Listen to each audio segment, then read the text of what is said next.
हाँ हाँ रास पूर्णिमा के करिथिला बोली करी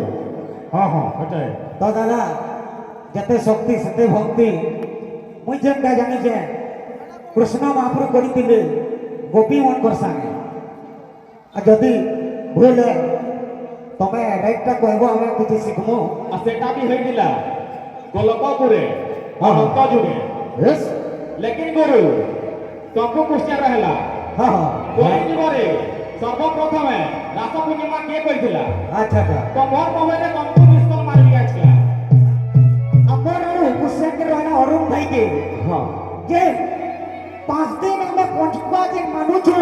हाँ हाँ जे 5 दिन हमें मानु छु अच्छा अच्छा पंचका सेटा काय पंचका को हाजे से अब पांचटा कोर अर्थ काना है आ सेटा 5 दिन जे गांधी दिले